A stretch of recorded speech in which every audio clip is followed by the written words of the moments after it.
Survey questions are actionable. That means when you get the data back, like you can actually do something with it. You have information that you can use to make a decision. You have information that you can use to tell a story about your work. Like you can do something with it. And if you want an actionable survey question, you really have to think about your answer choices. Remember, those are like the little options you provide people to pick from in response to your question. Yesterday, YouTube popped up with this like little YouTube survey for me. Do you agree that ads are relevant to you on YouTube? The first thing I want to point out is that you will often see agree, disagree questions worded as to what extent do you agree or disagree. You won't just see like, do you agree or do you disagree? That's on purpose. Because key to asking a good question is not like biasing, not like pushing the responses in one way or another. So if you say agree and not disagree, you're like subtly pushing positive. Just a little aside. So this really, in my opinion, should be like, do you agree or disagree? To what extent do you agree or disagree? That would be a better question. But that's not the problem here, right? Here's the problem with this question. The answer choices. The fact that it's even set up as an agree or disagree question. Why? When I read this strikes me as a how often or like how many or what percent of time question. Some ads I see on YouTube are relevant to me. Some of them I'm like, why are you showing me this?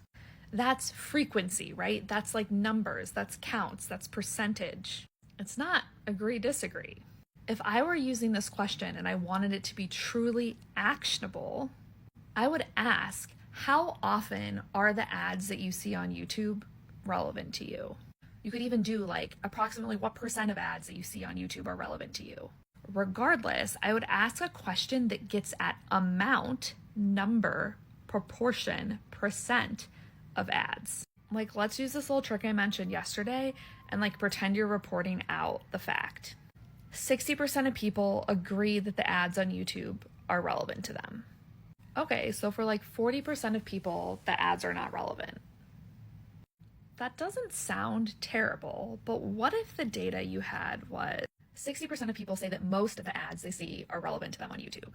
20% of people say that all of the ads they see are relevant to them on YouTube. 10% of people say that none of the ads they see are relevant to them on YouTube.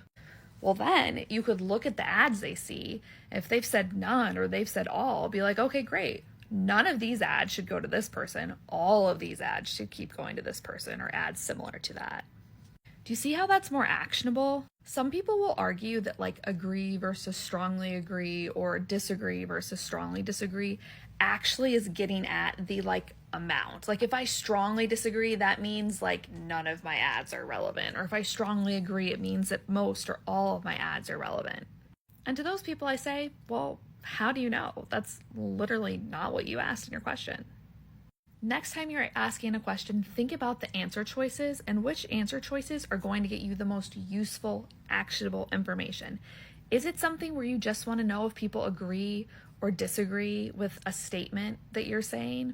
Or do you actually want to know like how often someone sees something or feels something or does something, right? There's other possibilities too, but like these are like the two most common in my opinion. Like you're either asking people to agree or disagree, or you're asking people about like frequency, number, amount. And it's a really important decision. And it should solely be driven by what it is you want to learn.